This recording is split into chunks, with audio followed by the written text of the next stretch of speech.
Conscient du fait que le développement économique ne peut se réaliser que dans un environnement juridique et judiciaire sécurisé, le législateur OHADA a mis en place des actes uniformes relatifs à la sécurité et à l'amélioration du cadre juridique et judiciaire des affaires suivant des mécanismes de gestion et d'arbitrage des conflits.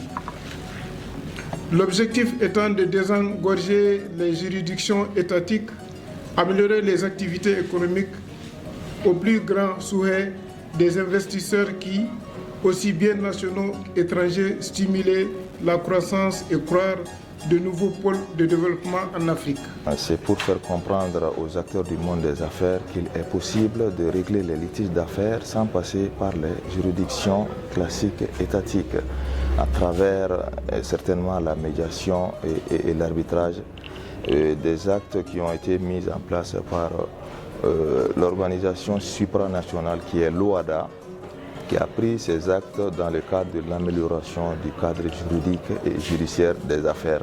Donc le SECAM est là aujourd'hui. Le SECAM même, c'est une institution de médiation et d'arbitrage qui a été mise en place par la Chambre de commerce et d'industrie du Mali pour apporter vraiment sa pierre de contribution à l'édifice national en mettant à la disposition des acteurs du monde des affaires des mécanismes de règlement des différentes affaires sans passer par la juridiction étatique.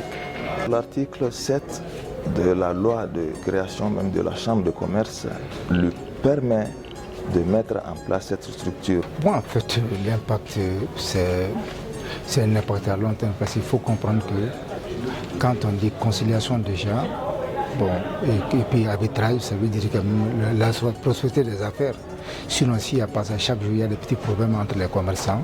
Mais avec ce système déjà, ça fera en sorte que les uns et les autres vraiment se confient au SECAM pour vraiment prospérer les affaires. En fait, le SECAM, c'est un cas concret. Il faut comprendre que si le SECAM n'avait pas existé, on allait l'inventer. Parce que compte tenu de beaucoup de facteurs, il est mis en place depuis de belle lurette. S'il n'était pas fonctionnel, ça trouve que c'est déjà mort-né. Mais donc, l'appel que j'ai lancé tout simplement, c'est de se confier au SECAM. Ça permet de faire de bonnes affaires et puis de la façon la plus noble également, sans trop de tracasser au niveau du tribunal. Et qui parle de milieu des affaires, parle de développement.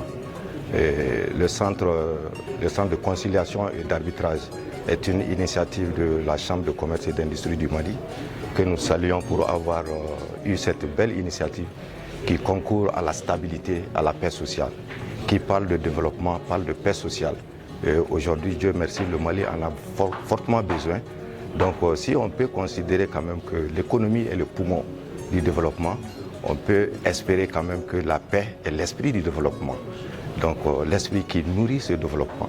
Donc c'est une initiative très salutaire que nous saluons, que nous accompagnons, que nous demandons effectivement à l'État d'accompagner cette belle initiative qui participe à la stabilité et au développement économique.